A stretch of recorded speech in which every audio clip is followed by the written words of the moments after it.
ఈ తెలంగాణ రాజు కేసీఆర్ గారికి శిరసు ఉంచి ఆయన ఎక్కడున్నా సరే పదాబంధం చేస్తున్నా నేను.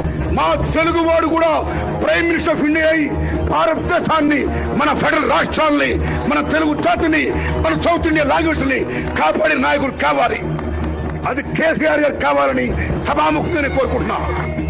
తెలుగు చదువుకున్నవాడు దేశాన్ని శాసించగలడు. వాళ్ళందరూ గుండె మీద చేసుకుని కేసీఆర్ గారు, కల్వకుంట చంద్రశేఖరరావు గారు కారణజన్ముడైన, కల్వకుంట చంద్రశేఖరరావు గారు కారణజన్ముడైన.